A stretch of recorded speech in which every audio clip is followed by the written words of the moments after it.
Welcome back, everyday business leaders. I'm Melanie Ake, your host for today's show, coming to you from JP the Geek Studios right here in Greenwood.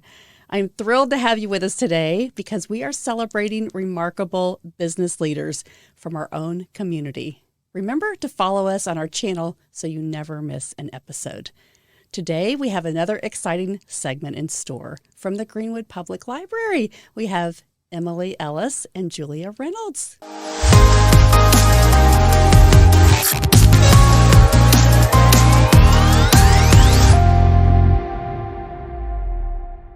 Ladies, thank you for joining us. Thanks for having us. This is really awesome. You're kind of in the top 10, right? Such an honor. Oh, a community program. You know, they say that 95%, I don't know what the real statistics are, but it's like 95% of people do not read a book after they graduate high school.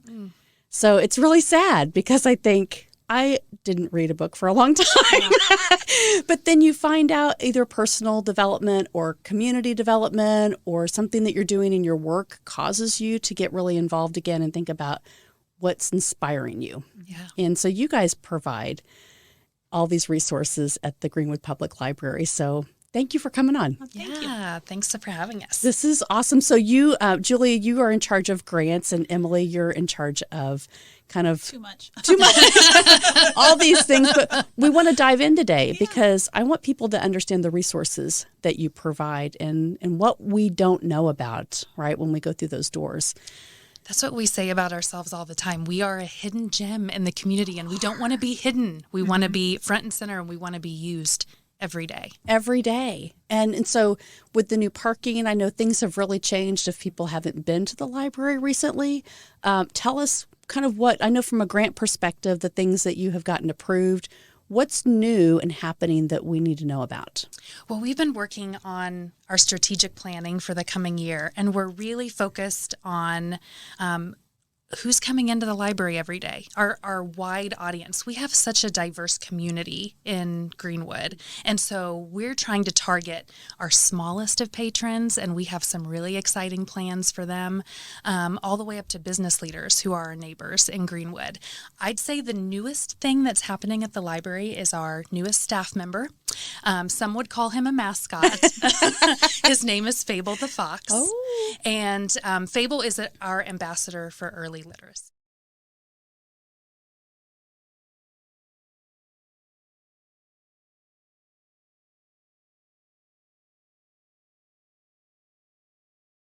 Can't start soon enough with literacy. So we brought Fable on board to make literacy fun and approachable for little kids. And so he's the newest member of our staff, and we have big plans for him. And our vision is an engaged community of enthusiastic readers. So he is one part of that. And we figure if we can get kids involved and parents involved at those early stages of development, then we'll keep them lifelong readers, you know, while they're here in Greenwood or move to other public library areas as well. So I'm really excited. I love strategic planning. It's one of my favorite things to do because I like to dream big. And so we got to dream big this year. And so we have a really fun 3 years plan, and he is just a really important piece of that. He is. That's all. Congratulations. Thanks. That's a lot of work. And our community is thriving when we look at just Aspire. I'm an ambassador for Aspire, and I think about the membership has grown over 200 members in the last year. And that means families are coming, right? Families are growing.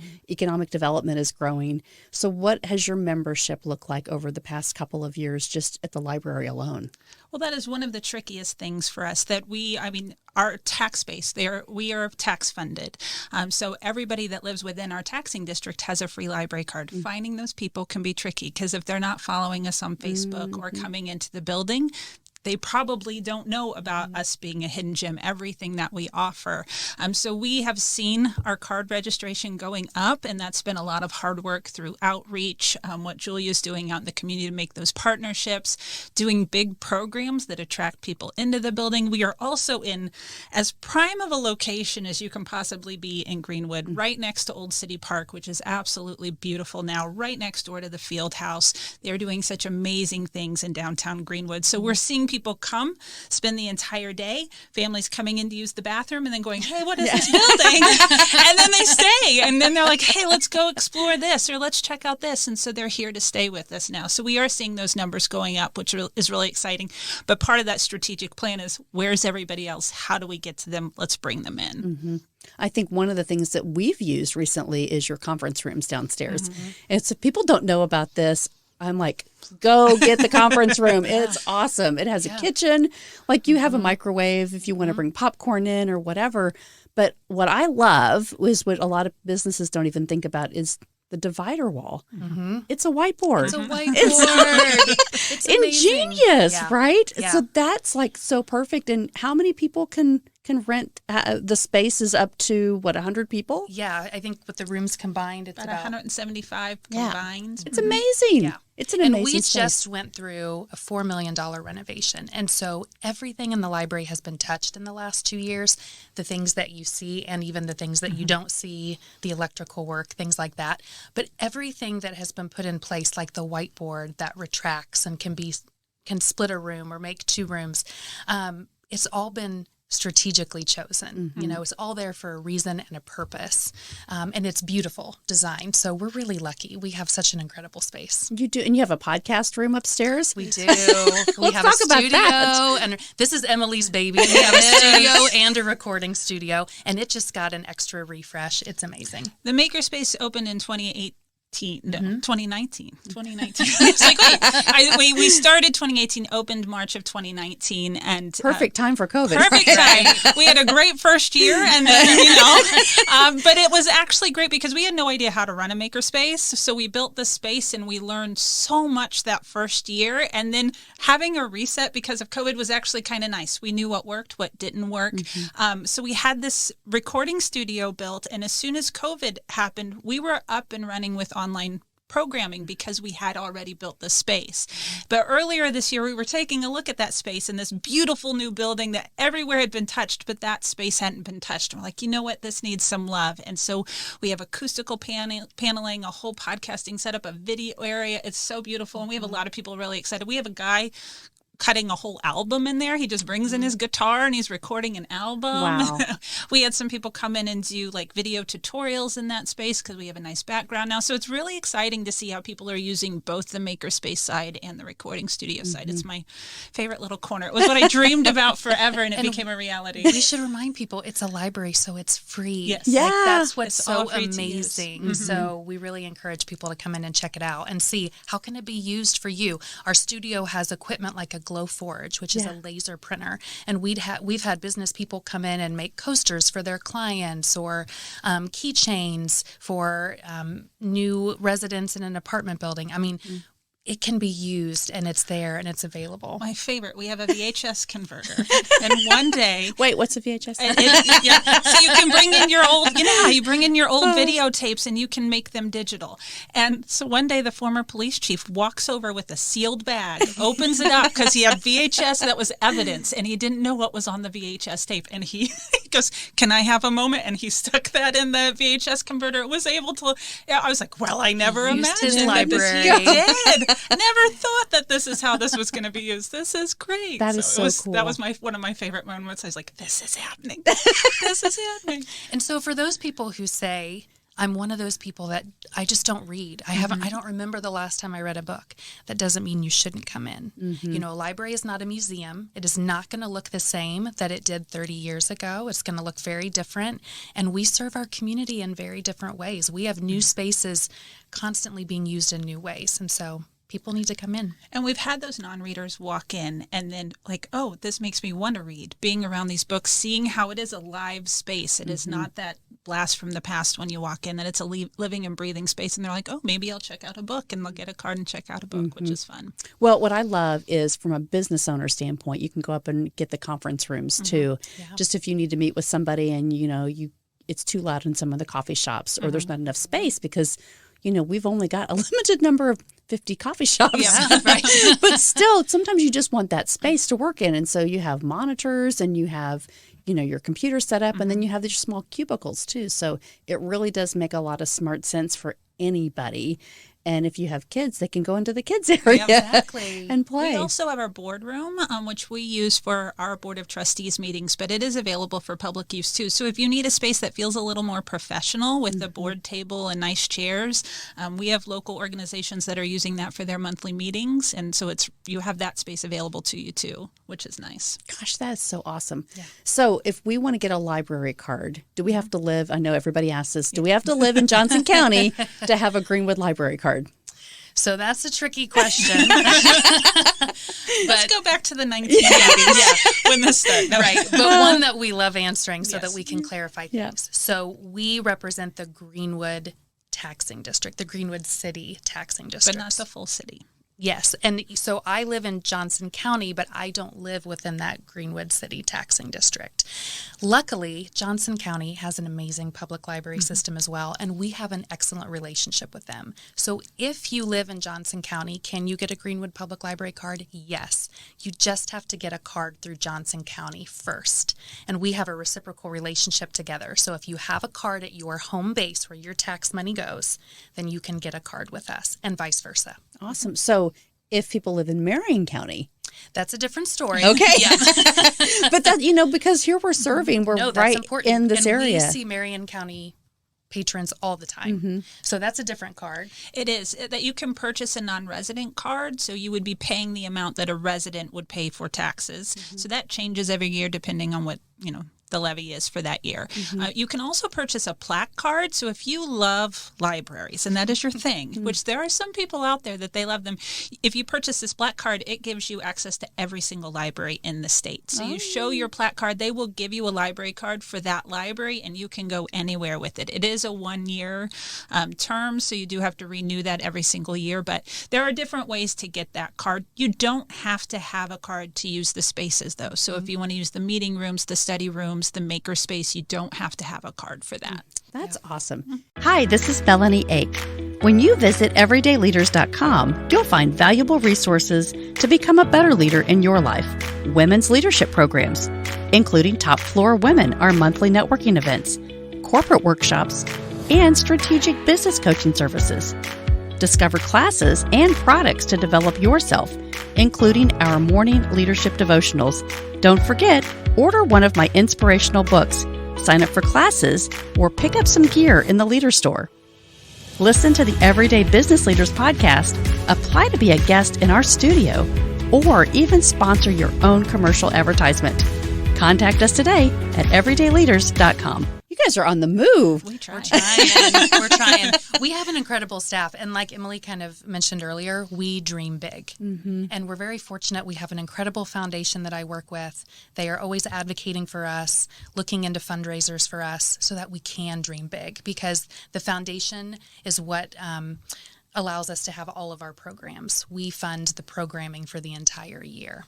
Our director often laughs. She's like, sometimes we forget we're not a big system. I mean, we are a one-building show, which is great because we get to move fast. If you're in like a multiple branch system, there's a little more bureaucracy. You've got to work through a little red tape, but we can hit the ground running really quickly. But we forget sometimes that we're just we're a little one-man show here, kind of. So, but we love it. We wouldn't have it any other way. Yeah. What can businesses do to help get more of the usage, I guess, out? We've talked about some of the conference rooms. Is there any kind of ask from the businesses or the schools? Come in for a tour. Yeah, come in. We love to have businesses come in. We give a 30, 45-minute tour, and we show all of those things that we talked about. And every time we give a tour, we hear, wow, libraries aren't just books anymore. And, oh, I could use this here, or I could do this here. And that's what we want. So really, for businesses and for schools, just come in, and we'll show you everything that's available. That's awesome. Yeah, it is. We've had an incredible year, too, of meeting our business neighbors.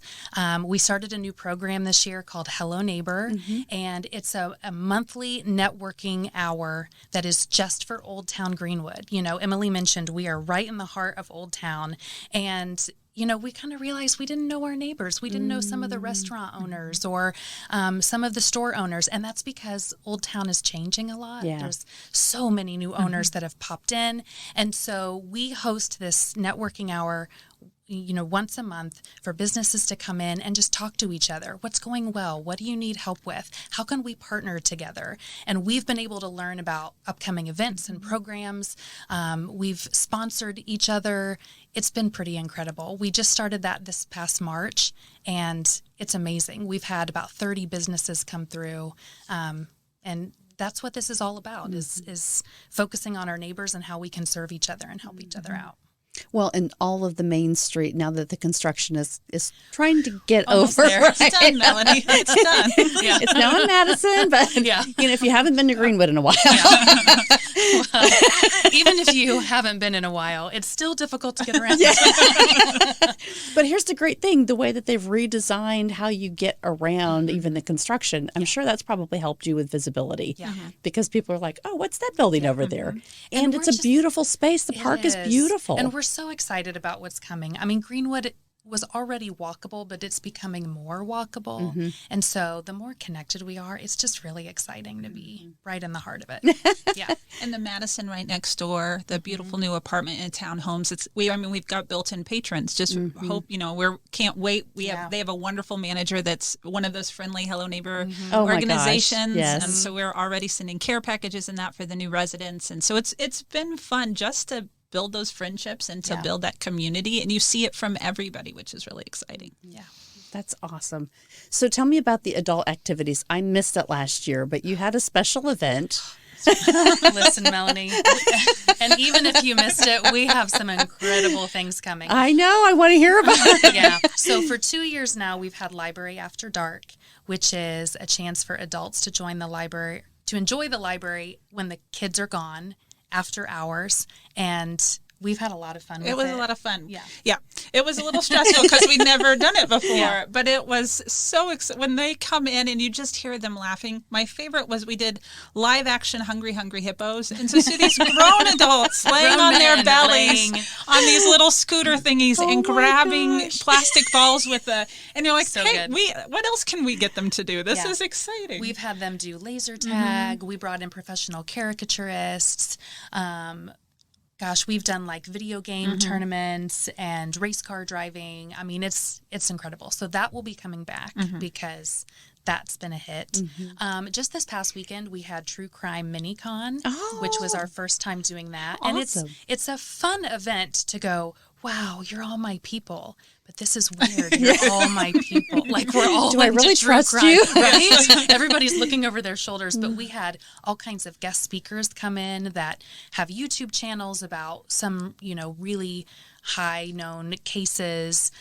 We brought people in from the Indianapolis Star and self-defense courses. It was an incredible day. So, adults can get just as much out of the library and have just as much fun at the library as kids. And we have some big plans for next year. We do have some big plans. We have a Hey Barbie program coming up in January, which we're excited about, just to bring in people that really enjoyed the movie and kind of that self-esteem, self-confidence. We've got it all decked out, ready to go.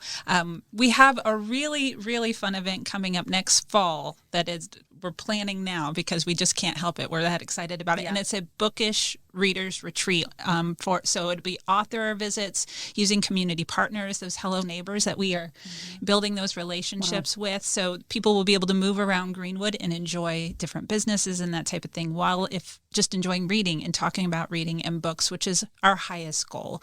Our highest priority is talking about books and literacy. So we're really excited about that, trying to get those authors in, decide who we want to come. And we're like bursting at We this. are. This is like our baby right now. And Emily said the other day, because it's probably going to be next fall. And Emily said, we're going to have this fully planned by February, right? And I'm like, yes, because we are that excited about it. Very excited about it. But our phrase, a phrase that we kind of live by at the library is literacy changes lives. And so whether that's having fun or, whether that's just focusing on books. And that whole goal of just, like we said with the business, is getting people in. If Just we can come get in. them in, we can usually hook them. They can see, the libraries, we're not going to shush you when you walk in the library. You get to come in, enjoy yourselves, find something new, a new passion that you didn't even know about, whether that's in a book or in the maker space or at a program. It's an exciting place. Let's talk about the teen space, because I don't want to forget about that, right? When we first came into the library several years ago, but it had been redesigned. And so before you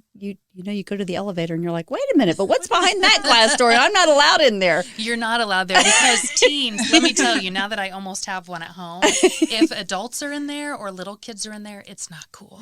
So we give them their own door. Yeah. But it is definitely a room created by teens for teens with the intent of them feeling like it's their space. We also don't have a lot of screens in there because, one, they will bring their own screens, but two, we just want them to engage with each other and use their imagination and interact, or pick up a book. Yeah. And to be able to have conversations that maybe they wouldn't have out in the main spaces too. It used to be upstairs at the second floor. The adults would just get so annoyed with them, even though they were just being teenagers. And we want teenagers just to have the ability to be who they are. They mess up sometimes. Sometimes they're loud, but they're also the most creative, fascinating creatures on the face of the planet. So in 2012, I went to Cheryl, our director, and I was like, I would like to take that space over downstairs. And she's like, do you have a plan? Have you thought this through? And I just smacked a graph paper down. I was like, you think I wasn't going to come prepared? And I just kind of scooted it across her desk. And she's like, all right. So within a week, we had taken over that space and built it for them. It had doors that we could close so that they could be a little louder. And it's grown into just a beautiful space that they have really enjoyed. And we've gotten to do dynamic things in there. There's a chess checkerboard in the floor that they can play giant chess and checkers. We do all of our programming in there. We have a great teen librarian who builds amazing relationships with them. And it's just a lot of fun for them to see a space that is just for them, because sometimes I think teens feel forgotten in a library because there's usually a kid's space and there's usually an adult space, but there's not a space dedicated just for them. But there is a GPL, which is nice. It's so fun because the kids' space is usually very crowded in the morning, and then it's quiet in the afternoon when it's nap time. But then the teen space gets crowded in the afternoon when school's out. So it's just fun to see the dynamics of the two spaces. It's really neat. That's so cool. Yeah. Well, I love having you ladies in here. This has been awesome. We could talk about our space all day. We love it. But it's so great because there's a lot of communities that libraries are trying to reinvent themselves after COVID. You know, they say people don't want to go back out, but I think it's the heart of the people that are running the library programs to say we want something for everybody. And I feel that's what you guys are trying to really accomplish here is getting the community back together, giving them a reason to want to come in and just play and be creative. And something they may never have tried, just come in and try it, right? Give the permission. Yeah. Exactly. So thank you for just stopping and spending some time with us. This has been great. We expect you to come and get a library card. Yeah. You don't have one yet. I have a black card. I do. I have the black card. But, you know, I want to talk about the online services before I let you guys go because online there are so many resources for businesses to get access to all kinds of data and statistics. And like if you're trying to grow your business and you really want information, like it gives you the things that you need, right? Can you talk a little bit about kind of that online access if you're with your card, right? Sure. So you have that ability. We have a whole slew of databases that are free to use. The wonderful thing is that the Indiana State Library, they fund Inspire, which gives us the entire state access to a series of databases, which are really helpful. We have legal forms on there. We have the Business Research Center, so you can find out more about the organizations and businesses within a particular city, the sizes, how many employees they have, what their contacts are, which is really kind of nice. So if you're trying to figure out, should my business move to this location, is the demographic right? You can find that information in those. We also have Overdrive and Libby. So if you're looking for business-related books, those are accessible for any smart device, iPads, phones, however you choose to read your Kindle. So there's just a lot. And that is nice because that's available 24/7. So if you can't make it into the library and it's 11 o'clock at night and you should be in bed, but you're trying to do that research, you can hop on the library's website, greenwoodlibrary.us, and you can find that information on there as well. Gosh, thank you, ladies. All right, one last question. Okay. What are your hours? Oh. So Monday through Thursday, we are 9 to 8. Friday and Saturday, we are 10 to 5. That's correct. That is correct. And we are closed on Sunday. You're closed on Sunday. All right. Well, I want to encourage everybody that's watching, that may be following, that's shared, go check out the Greenwood Library. This has been amazing just to use it for a lot of different things. And like I said, the conference room downstairs has been really spectacular. So thank you for all that you're doing. Oh, you're so welcome. Yeah, Thanks for highlighting this. That makes us, that feels really great. Well, I want to see everybody there at the library, the next events that we have. I'm sorry that I missed this last weekend. We'll get you the next one. Yes, we will. We will. All right. Well, thank you for coming by today. We are going to just have some fun here. We are really excited that the Greenwood Public Library stopped by to see us today. And as you know, it's innovation and inspiration. And so when we think about books, you need to read another book. Get inspired, go do something fun, and check out these ladies. Ask for Emily Ellis or Julia Reynolds at the Greenwood Public Library if you also have ideas about our community. Remember, the journey of growth never ends, and we want to bring you the best insights from our local community every day. So stay tuned for all of our episodes for wisdom, innovation, and inspiration. This is Melanie Ake signing off from JP the Geek Studio, where we have better IT services, and it's just a call away. They say own it, secure it, and protect it. Until next time, remember, follow us and share this episode. Everyday Leaders helps you to develop strategies to become a better leader in your life. Remember, it's not what you do in a day. It's what you do every day that makes the most impact. Thanks for joining.